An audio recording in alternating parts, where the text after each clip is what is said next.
están? Bien. Dios les bendiga a todos. Vamos a tomar las Biblias, a la palabra de Dios, por favor, a lo que fue nuestra lectura bíblica en el libro de los Romanos, capítulo 7, 7 al 13. Romanos capítulo 7, 7 al 13. ¿Qué diremos pues? ¿La ley es pecado? De ninguna manera. Pero yo no conocí el pecado sino por la ley, porque tampoco conociera la codicia si la ley no dijera, no codiciarás. Mas el pecado, tomando ocasión por el mandamiento, produjo en mí toda codicia, porque sin la ley el pecado está muerto. Y yo sin la ley vivía en un tiempo, pero venido el mandamiento, el pecado revivió y yo morí. Y hallé que el mismo mandamiento que era para vida, a mí me resultó para muerte. Porque el pecado, tomando ocasión por el mandamiento, me engañó y por él me mató. De manera que la ley es santa, justo y bueno. Entonces lo que es bueno vino a ser causa de muerte para mí. De ningún modo. Al contrario, fue el pecado a fin de mostrarse que es pecado por medio de lo que es bueno, para que por medio del mandamiento el pecado llegase a ser en extremadamente pecaminoso. Debemos analizar para entender este asunto que cuando la Biblia habla de la ley, existen varios tipos de ley. En primer lugar, la ley de Dios, los 10 mandamientos que están registrados en Éxodo capítulo 20. Los mandamientos se resumen en dos: amar a Dios y amar al prójimo como a sí mismo. Guardarlo no es solamente una cuestión de algo externo, sino es una actitud del corazón. También Israel tenía las leyes civiles como nación, las leyes de salud de Israel y las leyes ceremoniales. En el momento que Cristo no había venido aquí a la tierra por primera vez, las personas iban con un animal a sacrificarlo como prefiguración de Cristo. Los mandamientos civiles y ceremoniales regían la adoración en el pueblo de Israel y ya no son obligatorios para el creyente hoy en día. Eran tipos o sombras de mejores cosas que venían por venir, que se han cumplido en Jesucristo. ¿Cuántos dicen amén? Pero el asunto en discusión es la ley moral de Dios. ¿Puede esta ley ser abolida? ¿Puede ser una ley perfecta ser olvidada? Si queremos ser aceptados en la presencia de Dios, debemos recibir como un regalo la justicia que Él mismo le provee al pecador. Solo por gracia, solo por Cristo, solo por medio de la fe. De manera que la ley, dice Pablo, ni salva ni santifica, pero nos manda lo que debemos de hacer, pero no nos ayuda a hacer lo que debemos de hacer. Ese es el problema de la ley. La ley nos manda lo que debemos hacer, pero no nos ayuda a hacer lo que nos manda. Vean una vez más el versículo 7. Así también vosotros, hermanos míos, habéis muerto a la ley mediante el cuerpo de Cristo, para que seáis de otro, del que resucitó de los muertos, a fin de que llevemos fruto para Dios. 7:4, ahora 7:5. Y usamos la analogía del matrimonio. Una mujer casada con su marido no se puede casar con otro mientras viva ese hombre. Pero si ese hombre muere, la mujer queda libre de la ley. ¿Qué hizo Dios? Nos mató. ¿Para qué? Para resucitar conjuntamente con Cristo y casarnos con Él. Eso es lo que Pablo está diciendo aquí. Porque mientras estábamos en la carne, es decir, nuestra naturaleza pecaminosa, las acciones pecaminosas de la ley actuaban en nuestros miembros de nuestro cuerpo a fin de llevar fruto para muerte. Pero ahora, dice Pablo, que hemos quedado libres de la ley por haber muerto para aquellas cosas que estábamos sujetos, de modo que sirvamos bajo el régimen nuevo del Espíritu y no bajo el régimen viejo de la letra. Dios tuvo que dar por terminada nuestro matrimonio, la ley. ¿Para qué? Para casarnos con Cristo, porque sí, Cristo tiene poder de salvar y santificar. El problema que hasta este punto, todo lo que Pablo dice acerca de la ley, cualquiera pudiera llegar a pensar que Pablo está menospreciando la ley y que Pablo está desechando la ley, como que la ley es inútil. De hecho, muy probablemente durante el ministerio de Pablo, porque Pablo estaba predicando en un contexto de mayoría judía, él tuvo que enfrentarse con los argumentos una y otra vez. Pablo, tú estás diciendo que la ley hay que despreciarla. Una ley que fue dada por Dios mismo en el Sinaí, y tú estás diciendo que la ley es inútil. Y ahí es la pregunta del versículo 7. ¿Es pecado la ley? Y de paso, mucha gente piensa que la ley es pecado, aún dentro de las iglesias. A algunos tú le dices, tú violaste la ley. Oh, guardar la ley entonces es legalismo, entonces eso es pecado. Dicen algunos, no la palabra de Dios. ¿Es pecado la ley?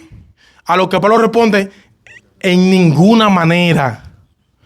¿Debemos pecar para que la gracia abunde? De ningún modo. ¿Debemos pecar ahora que no estamos bajo la ley, sino bajo la gracia? De ninguna manera. ¿Es pecado la ley? En ninguna manera. El hecho de que la ley en sí no santifica ni salva, no quiere decir que sea algo inútil o que debe ser desechada. Piensa un poco, piensa. En Romanos 7 al 25, que dicho sea de paso, este tema tiene una segunda parte que está en YouTube, que se titula Gracias a Dios por Jesucristo. Esta es la primera parte. Hay quienes mantienen que Pablo se identifica aquí con el creyente, que libra una batalla constante espiritual entre la vida de Dios que obra en su interior y la ley del pecado que obra en sus miembros, como fruto de por la naturaleza pecaminosa. El creyente debe amar la ley. ¿Tú eres cristiano? Tú debes amar la ley. Tú te tienes que deleitar en la ley. El Salmo 1 dice, bienaventurado el varón que no estuvo en consejo de malos, ni estuvo en camino de pecadores, ni en silla de escarnecedores se ha sentado, sino que en la ley de Jehová está su delicia, y en ella medita de día y ¿qué? Bienaventurado el varón que se deleita y medita en la ley de Dios. Pero tenemos que entender, mis hermanos, que el propósito por el cual Dios nos dio la ley, que es precisamente lo que Pablo va a explicar en el capítulo 7, versos 7 al 13, el propósito de la ley, al mismo tiempo la ley con relación al pecado y la muerte, Pablo nos va a explicar para qué sirve la ley, sino que al mismo tiempo nos va a ayudar a entender cómo funciona el pecado que gobierna en nuestro interior. ¿Para qué sirve la ley? En primer lugar, para revelar nuestro pecado. ¿Para qué sirve la ley? Para revelar nuestro pecado. Versículo 7. ¿Qué diremos entonces? ¿Es pecado la ley? En ningún modo. Al contrario, yo no conocí el pecado sino por la ley, porque tampoco conociera la codicia si la ley no dijera, no codiciarás.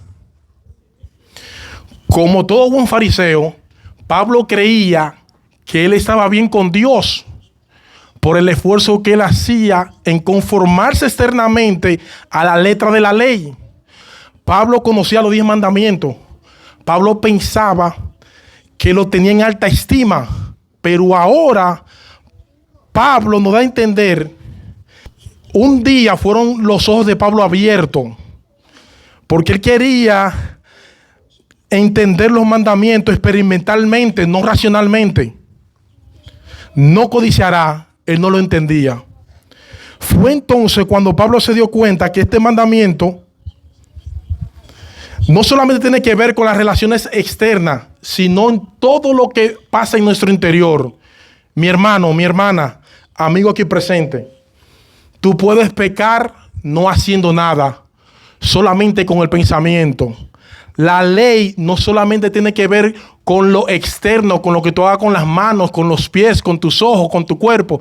Tiene que ver con lo que tú piensas, lo que tú piensas en tu corazón, en tu alma. En ese sentido, Pablo era como el joven rico. Cuando llega delante de Jesús, el joven rico dice: ¿qué debo hacer para heredar la vida eterna? Noten que Cristo no le dijo: confía en mí.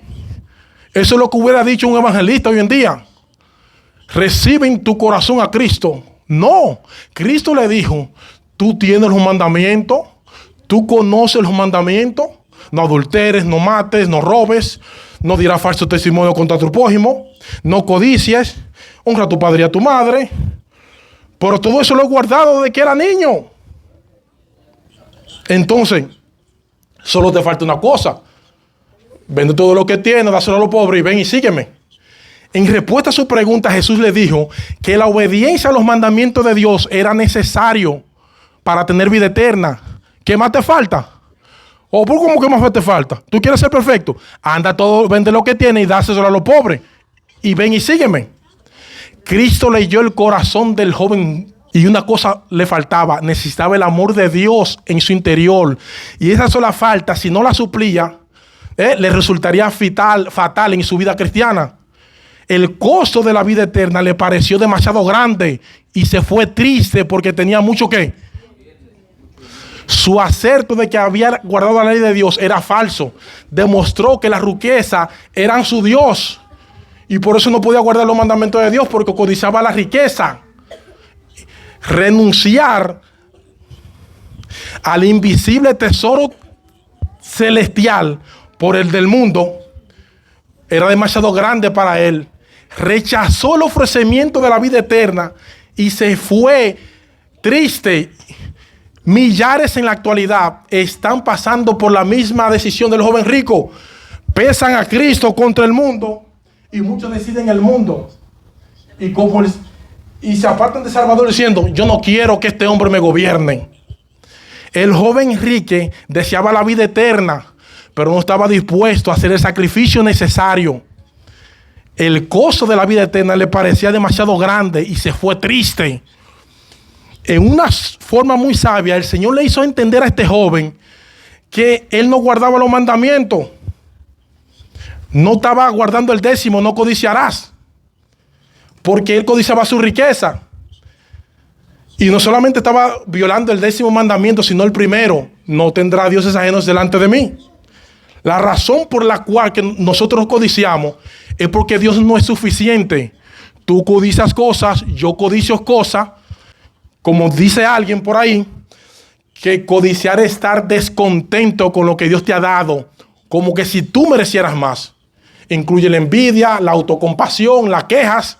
Ahora, debo aclarar que no es pecaminoso desear cosas, pero si te amarga y te abates por no tener algo que tú no tienes, tu deseo se ha convertido en una codicia idolátrica.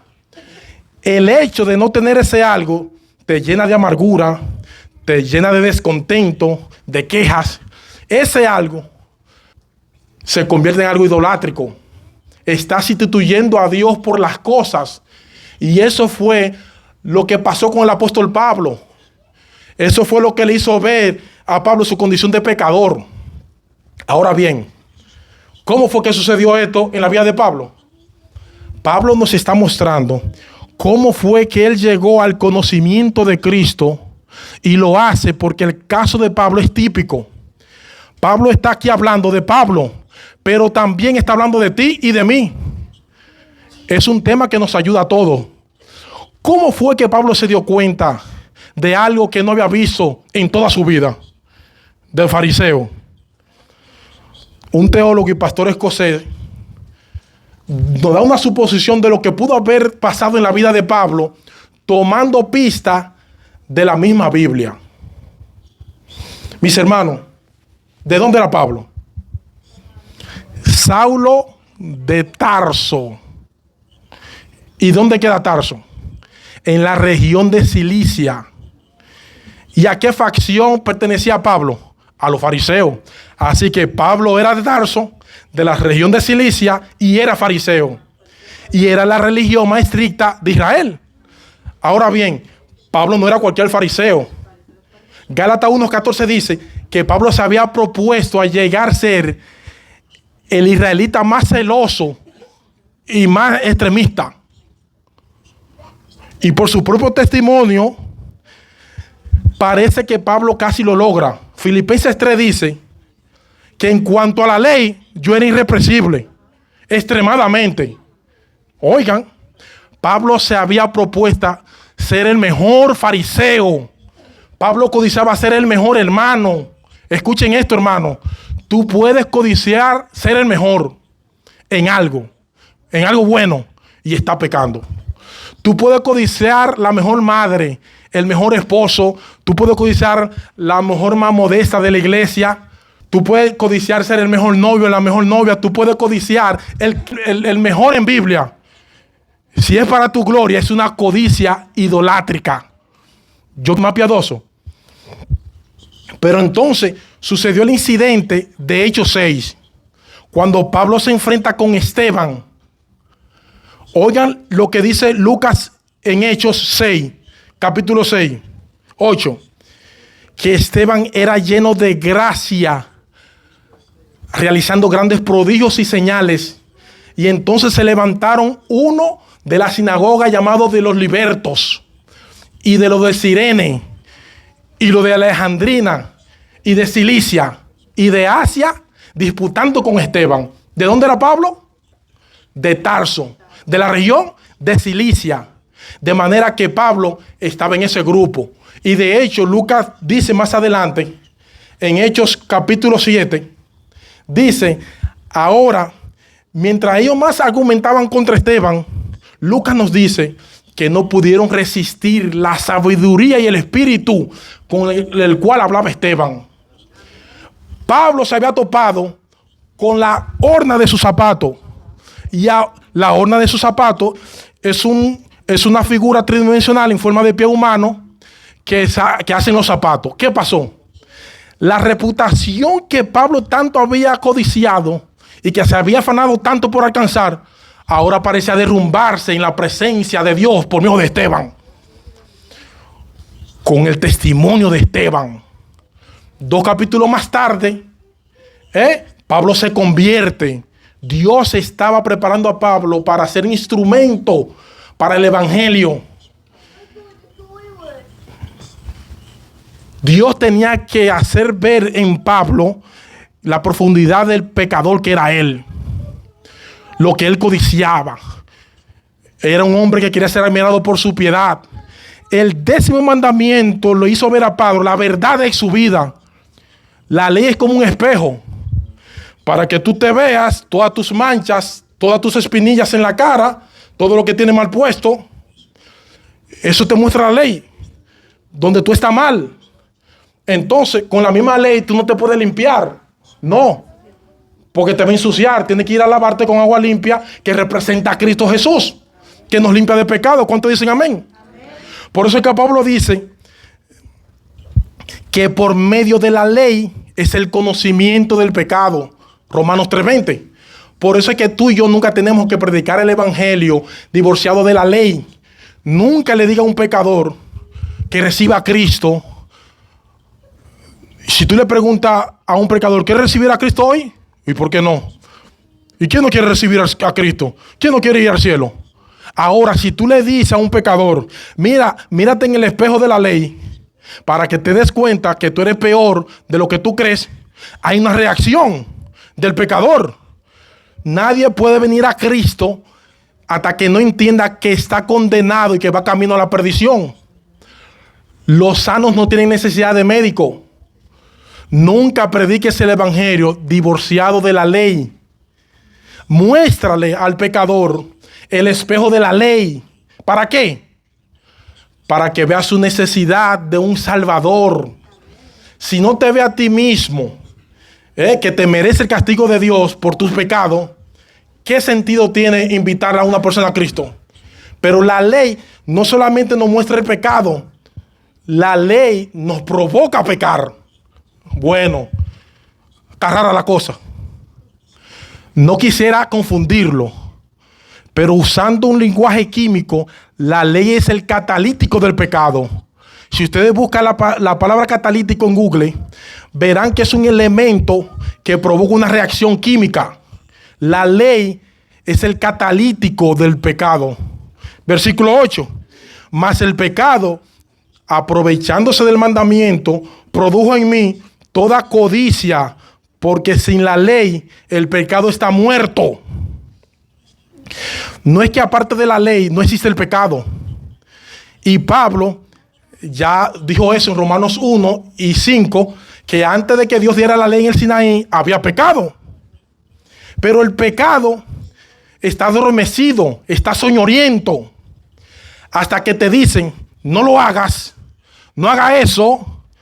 Es lo que Pablo está diciendo aquí. Y en un tiempo, versículo 9, yo vivía sin la ley, pero venido el mandamiento, el pecado revivió y yo morí. La pregunta es, hermano, ¿es pecado la ley? Pablo dice que de ningún modo. Sin embargo, aunque la ley no es pecado, el pecado se aprovecha de la ley para despertar en nosotros nuestro deseo pecaminoso. Ya Pablo lo dice en el versículo 5, que mientras estábamos en la carne, las pasiones pecaminosas, basta con que se nos prohíba hacer algo.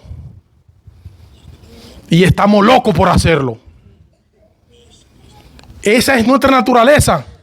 No porque la ley es mala, sino porque tú y yo somos malos. ¿Es pecado la ley? No. Pero tú y yo sí somos pecadores.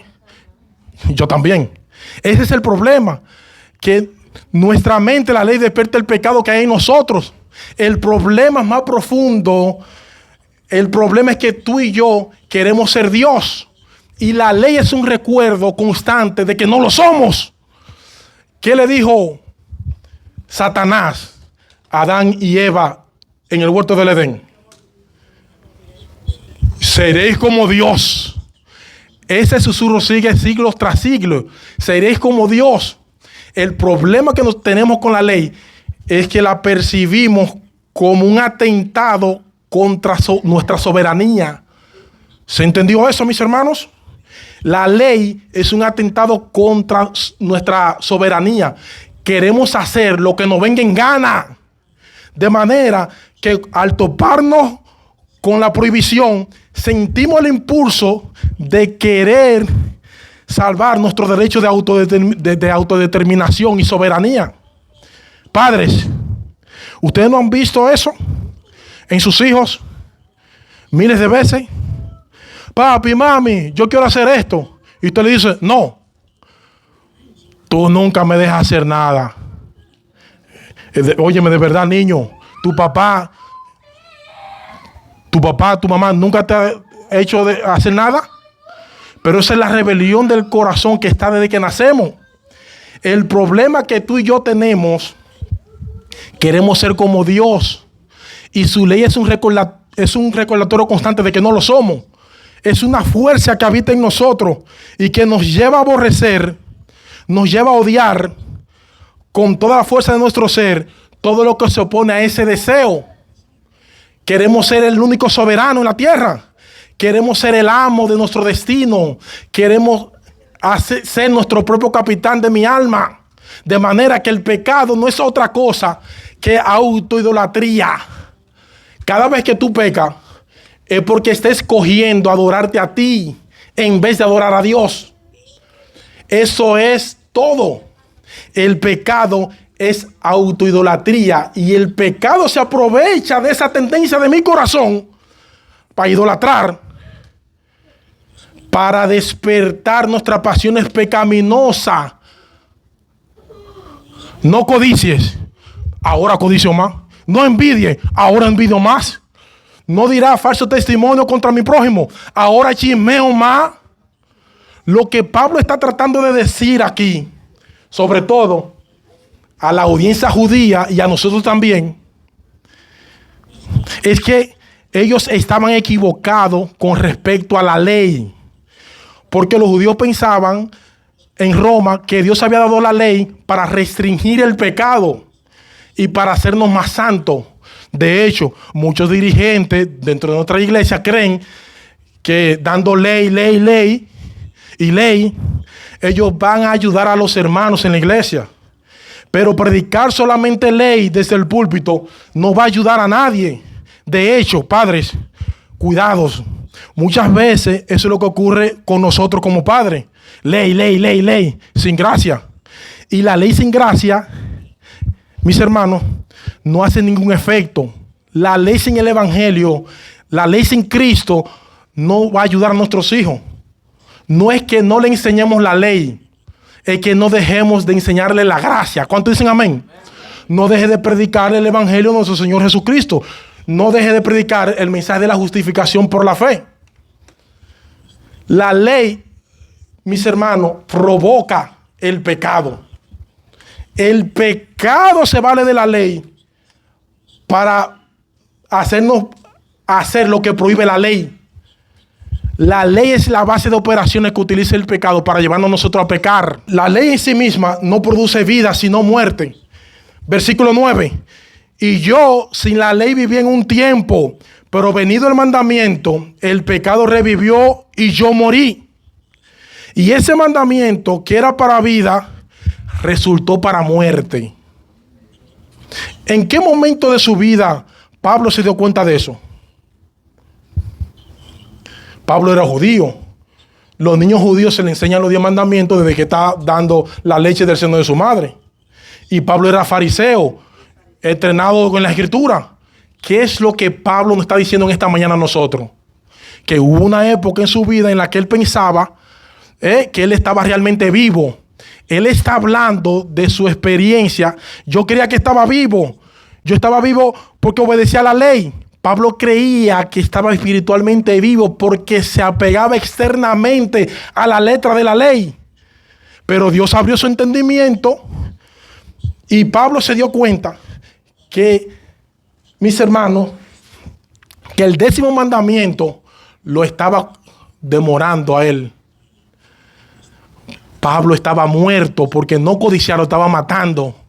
Y este mandamiento que era para vida, para mí resultó para muerte.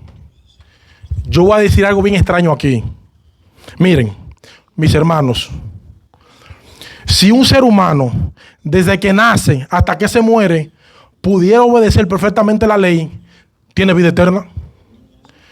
¿Tú quieres salvarte guardando los mandamientos? No hay problema. Solo que tienes que obedecerlo perfectamente desde que nace hasta que te muera. Solamente. Y en todo sentido. Externamente, internamente. Escuche lo que dice el capítulo Levítico 18. Mis ordenanzas tendréis y guardaréis, y mis estatutos guardaréis, andando en ellos. Yo, Jehová vuestro Dios, si guardaréis mis estatutos, los cuales haciéndolo vivirás. Hazlo, obedece y vivirás. Eso fue lo que Dios le dijo a Adán y a Eva en el paraíso. Obedece y vivirás. El problema es que el hombre no puede cumplir la ley como la ley debe de ser obedecida perfectamente y completamente. Recuerden que la ley es como un globo. Si tú pinchas el globo en cualquier parte, dañaste el globo, dañaste la vejiga. Pablo dice en Gálatas 3:10, todos los que dependen de las obras de la ley para salvarse están bajo maldición. Porque dice la Biblia, maldito todo aquel que permanecer en todas las cosas escritas que están escritas en la ley para hacerla. La ley es santa, pero nosotros no lo somos. Es una impotencia culpable. Es decir, no podemos obedecer la ley. Es una impotencia culpable. No puedo obedecer la ley porque amo el pecado. No puedo obedecer la ley porque amo ser como yo mismo. Pablo, capítulo 8:7 dice: por cuanto los designios de la carne son enemistad contra Dios, porque no se sujetan a la ley de Dios, ni tampoco pueden. Y los que viven según la carne no pueden agradar a Dios.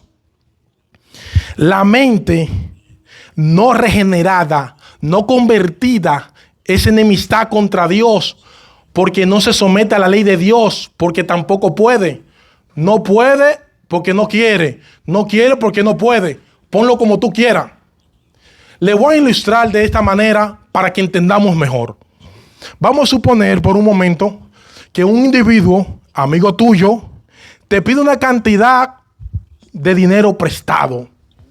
Tú le prestas el dinero y cuando llegue el día del pago, el individuo va a tu casa y te dice: mira, yo lo lamento mucho, Tamara, pero no te puedo pagar. No puedo pagarte. Yo te ruego, por favor, que me extienda el plazo. Dame un plazo más, porque no te puedo pagar.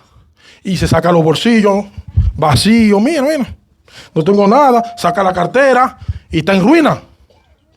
Tú te conmueves y cuando está a punto de extenderle el plazo, tu amigo sigue hablando y te dice: mira, la verdad es que yo había reunido el dinero para pagarte, pero ayer fui al casino y me puse a jugar a la ruleta y fui con unos amigos y todo lo que se comieron y se bebieron yo lo tuve que pagar y me arruiné. Y ahora, ¿tú le vas a extender el plazo? Es verdad que el individuo no te puede pagar, pero su incapacidad de pagarte es una incapacidad culpable. Lo que estamos diciendo aquí es, mis hermanos, es que nuestra incapacidad de cumplir la ley no nos exonera, sino que agrava nuestra culpabilidad. No podemos obedecer la ley, no por culpa de la ley, sino por culpa de nosotros mismos, que amamos el pecado. Note el versículo 11. Porque el pecado, tomando ocasión por el mandamiento, me engañó y por él me mató. Esa es la raíz del problema. No es que la ley la que te mata, es el pecado usando la ley. El pecado es tan astuto que es capaz de usar la misma ley de Dios para engañarnos o para llevarnos a la conclusión. Y el pecado se vale de varias estrategias para llevar a cabo su maquiavélico plan, dependiendo del caso. Y si no le da un resultado, se va con el otro. El pecado tiene varias estrategias. El pecado es creativo para usar la ley en contra nuestra. ¿Y cómo lo hace el pecado?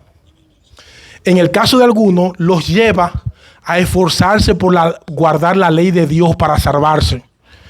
Esa es una forma que el pecado engaña. Guarda la ley para que te salve. Mis hermanos, una de las fórmulas más eficaces para endurecer al pecador y para alejarlo de Jesús es esa. No por casualidad que las personas más duras en el evangelio son los religiosos. Son las más duras porque ellos están tratando de salvarse, guardando la ley. El pecado te está engañando, haciéndote creer que puedes salvarte guardando la ley. Y es un engaño del pecado. Ahora, ese engaño está unido a que el pecado reduce el alcance de la letra a las acciones externas para hacernos creer que estamos cumpliendo la ley.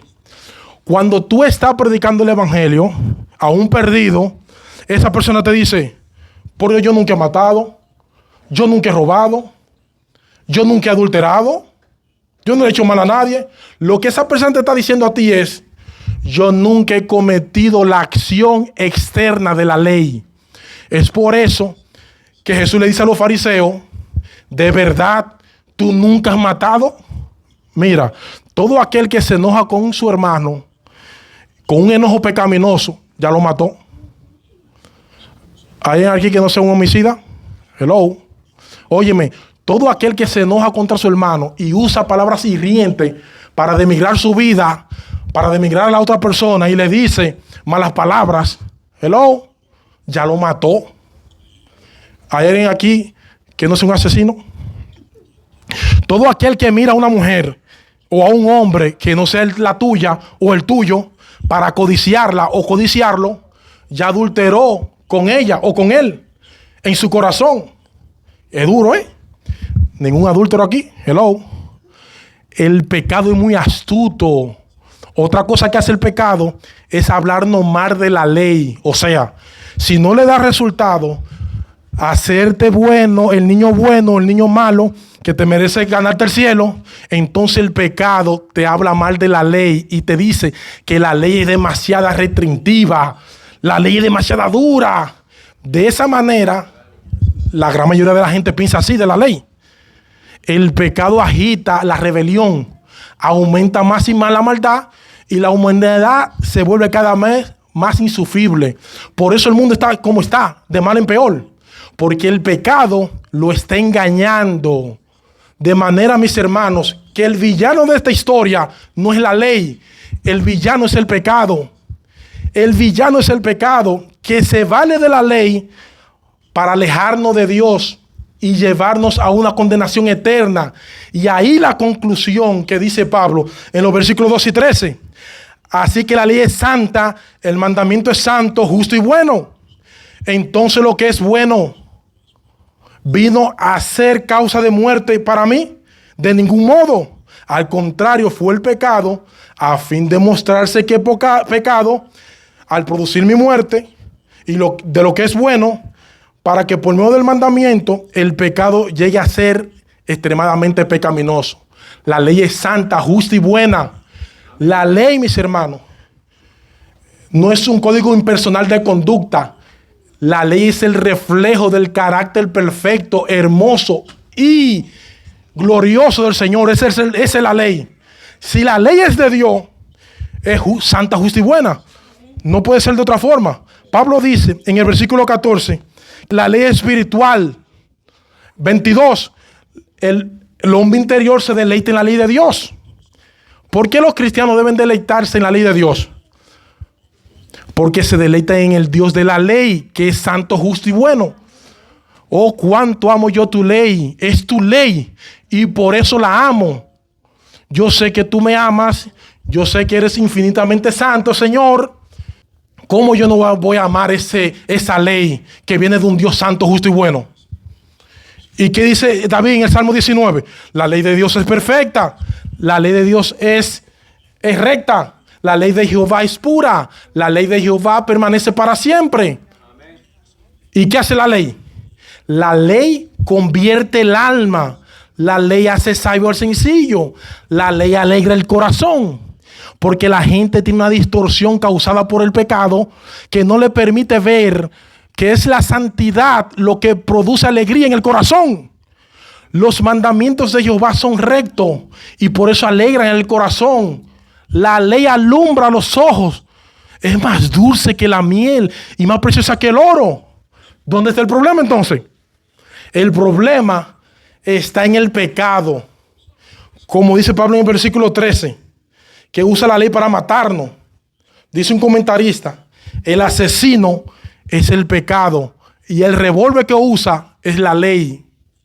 El asesino es el pecado, pero la pistola que usa es la ley. Pero el asesino es el pecado.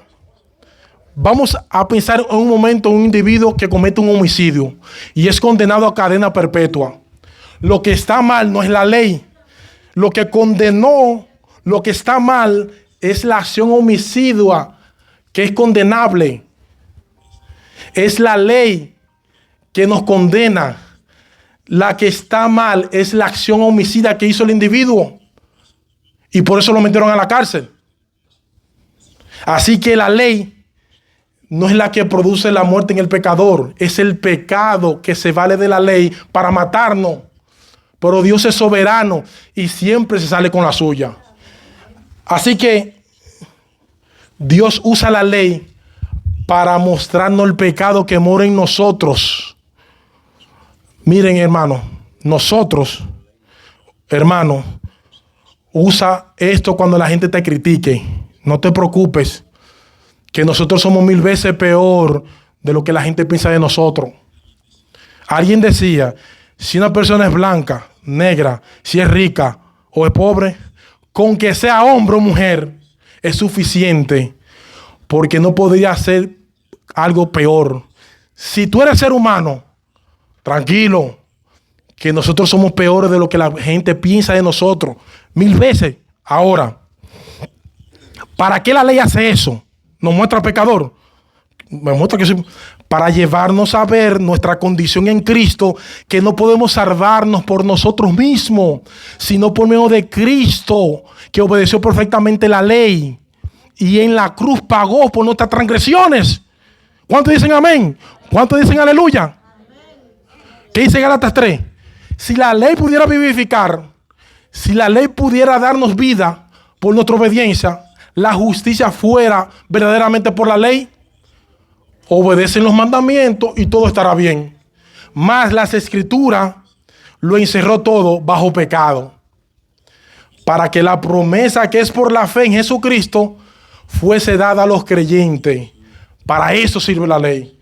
El pecado se aprovecha de la ley para arruinarnos. Es el pecado que me mata, no la ley. La ley nos muestra lo mal que estamos para que pongamos nuestra confianza en Jesús. Y te digo, cuando nosotros ponemos nuestra confianza en Jesús, Jesús nos da la capacidad para obedecer su ley. ¿Cuántos dicen amén? Ya la ley no nos puede condenar, porque ya Cristo pagó por medio de su Hijo en la cruz. Somos transformados y capacitados por el poder de su Espíritu Santo para obedecer la ley. ¿Cuántos dicen aleluya? Cuando dejamos de confiar en la ley para confiar en Jesús, no solo somos perdonados y aceptados por Dios, sino que Él también pone en nosotros tanto el deseo como la capacidad de obedecer la ley. No perfectamente, pero sí sinceramente. Y ya para concluir, Romanos 8:2 dice: porque la ley del Espíritu de vida en Cristo Jesús me ha librado de la ley del pecado y de la muerte. No podemos cumplir la ley por nuestra propia fuerza, pero ahora tenemos los recursos de la gracia para andar en obediencia a la ley. Así que, mis hermanos, nuestra lucha no es contra la ley. Nuestra lucha es contra el pecado que mora en nosotros, batallando y alejarnos de Dios. El pecado quiere alejarnos de Dios. El verdadero creyente es aquel que lucha contra el pecado, no contra la ley. Amados, yo ruego, como extranjeros y peregrinos, que os abstengáis de los deseos pecaminosos que afectan nuestra alma. Primera de Pedro 2:11. Recuerda que la ley es santa, justa y buena. La ley procura nuestro bienestar. La ley procura llevarnos una vida buena ante Dios. Pablo más adelante dice en Romanos que la voluntad de Dios es que nosotros guardemos la ley porque es buena. La voluntad de Dios es buena y agradable y perfecta. Es bueno y perfecto no tomar el nombre de Dios en vano. Es bueno y perfecto y es agradable guardar el sábado como día de reposo y tener comunión con Él en medio de su pueblo de una forma especial, como no lo podemos hacer el resto de la semana. Es bueno y agradable honrar a papá y a mamá. Es bueno y agradable respetar las autoridades. Es bueno y agradable no robar, no matar. Es bueno y agradable contentarse con la esposa que usted tiene y con el esposo que usted tiene. Es bueno y agradable no codiciar, no envidiar lo que tiene el otro. Es bueno y agradable, mis hermanos, no decir falso testimonio del hermano. ¿Cómo sería el mundo si el mundo entero guardara los 10 mandamientos? Y que usted le dice al sastre, la falda y el vestido es para mañana y es mañana. Que usted le diga a la gente a las 6 de la mañana y lleguen toditos a las 6 de la mañana. Sería un paraíso, sería glorioso. Usted no tiene que ponerle candado a su casa porque nadie roba. ¿Cómo sería el mundo así? Un paraíso. Qué bueno que nadie diga falso testimonio contra tu prójimo. No criticar al otro, no chismear, no condenar a nadie. Pero esta historia quizás nos pueda ayudar un poquito a nosotros a corregir un poco el chisme y dar falso testimonio de otro. Presten atención, niños. No juzguéis para que no sea juzgado. ¿Por qué mira la paja que está en el ojo de tu hermano y no mira la viga que está en tu ojo? ¿Cómo dirá a tu hermano, déjame sacar la paja que está en tu ojo, teniendo tú una viga? Hipócrita, primero saca la tuya para que pueda ver bien lo que tiene tu hermano. No se convierta en jueces de los demás y así Dios no lo condenará a ustedes. Si somos muy duros para juzgar a otro, Dios será muy duro en juzgarnos a nosotros. Dios lo va a tratar a usted como usted trata a su semejante. No dirá falso testimonio de tu prójimo. El creyente y cada ser humano debe de someterse a Dios para no criticar al otro. No critique al otro porque todos estamos en la misma condición. Qué bueno es no juzgar y ayudar a levantar a otro. Restaurar sin acusar, sin darle palo. La mejor forma de enseñar es por el ejemplo, sin levantar juicio sobre nadie. Un día, un joven, Wendy, se encuentra con un anciano que fue su profesor y tenía muchos años sin verlo. El joven le pregunta, ¿se acuerda de mí? El anciano le dice, no me acuerdo. Entonces el joven le dice, yo fui su alumno. El profesor le dice, ¿y ahora qué está haciendo? ¿A qué te dedicas? El joven le dice, me convertí en profesor como usted. ¡Qué bueno! Como yo. Él dijo el anciano. De hecho, me convertí en profesor porque usted me inspiró a ser como usted. El anciano, curioso por lo que dijo el joven, le pregunta, ¿qué momento fue que le inspiró a ser profesor como yo? Y el joven le cuenta la siguiente historia. Un día, un amigo mío, compañero de aula, también estudiante, llegó con un hermoso reloj nuevo y decidí que lo quería para mí y lo robé. Lo saqué de su mochila y poco después mi amigo notó el robo e inmediatamente se quejó al profesor que era usted. Entonces usted se dirigió a la clase. El reloj de su compañero ha sido robado. Durante la clase de hoy, el que lo robó, por favor, que devuelva el reloj. Yo, en ese momento, el estudiante, dije dentro de mí, no lo voy a devolver porque no quería hacerlo. Luego, usted cerró la puerta del curso y le dijo a todos que se pusieran de pie. Y quería uno por uno a buscar en su bolsillo hasta encontrar el reloj. Pero nos dijo que todos tenían que cerrar los ojos, porque lo quería solamente si todos tenían los ojos cerrados. El anciano iba a buscar el reloj si todos tenían los ojos cerrados. Así todos lo hicieron, cerraron los ojos. Y el profesor fue de bolsillo en bolsillo y cuando llegó al mío encontró el reloj y lo tomó. Usted continuó buscando los bolsillos de los demás y cuando terminó usted dijo, abran los ojos, ya tenemos el reloj. Usted no me dijo nada y nunca mencionó el episodio y tampoco nunca dijo quién fue que se lo robó. Ese día usted salvó mi dignidad para siempre.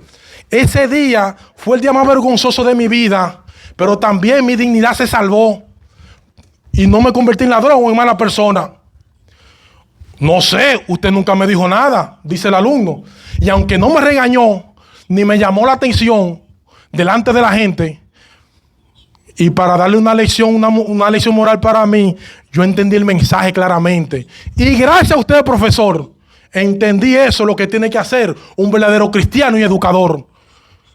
¿Se acuerda de eso, profesor? El profesor dijo, oh, joven, yo recuerdo la situación. Recuerdo el reloj robado. Recuerdo que busqué en todo. Pero no te recordaba a ti. ¿Sabes por qué? Porque yo también cerré los ojos mientras buscaba. Qué hermosa enseñanza. Qué bello es pensar lo que dice la palabra de Dios. Por medio de San Mateo 7:1. No juzgar para que no sea juzgado.